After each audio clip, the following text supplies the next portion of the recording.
Denying the reports of Indian students being held as hostages in Ukraine, the Indian government said today that it was in constant touch with the Indian nationals in the war-torn country. Ministry of External Affairs spokesperson Arindam Bagchi, providing a clarity on the claims made by Russia, said, "We have not received any reports of hostage situation regarding any student. We have requested the support of the Ukrainian authorities in arranging special trains for taking students out from Kharkiv and neighboring areas to the western part of the country." The Indian government's clarification came after the Russian government claimed that Ukrainian forces are keeping a large group of Indian students as hostages in the eastern Ukrainian city of Kharkiv, which is virtually under Russian control. Russia reported its first casualty figure, saying 498 troops had been killed so far. Russia said it had sent delegates for a second round of peace talks in Belarus that were due on Thursday. Ukrainian President Volodymyr Zelensky said Russia must stop bombing if it wanted to negotiate. Russia said it had captured Kherson, a southern provisional capital of around 250,000 people, strategically placed where the Dnieper River flows into the Black Sea.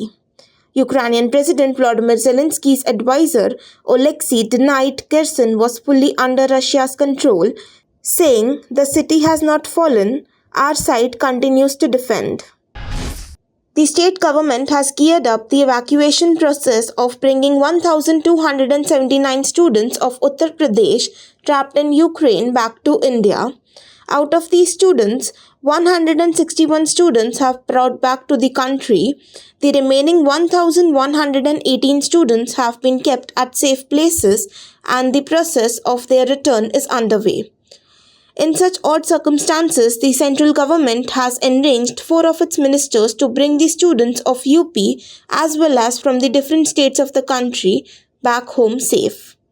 In this regard, Chief Minister Yogi Adityanath made the State Relief Commissioner Ranveer Prasad as the nodal officer and took the initiative to bring the people trapped in Ukraine back home safely. Ranveer Prasad said that control room has been set up in the State Relief Commissioner's office and 15-line helpline has also been started at the number 1070. He told that anyone can call on this number and mobile number 9454441081 and tell their problem, which will be shared with the Ministry of External Affairs. Polling for the 6th phase of Uttar Pradesh Assembly elections is being held for 57 assembly constituencies spread across 10 districts including Gorakhpur, Ambedkar Nagar, Balia, Balrampur, Basti and Kushinagar among others. With 676 candidates in the fray in the 6th phase of Uttar Pradesh Assembly elections, Chief Minister Yogi Adityanath is among the prominent candidates. Earlier today, Chief Minister Yogi Adityanath cast his vote in the Gorakhpur and said that the Bharatiya Janata Party will win over 80% of seats in the state. In the 2017 assembly polls, the BJP had won 46 out of 57 seats. The counting of votes will take place on March 10. The session of Maharashtra legislature begins today.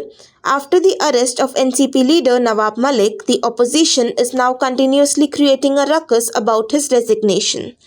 The same ruckus can be seen both inside and outside the assembly today.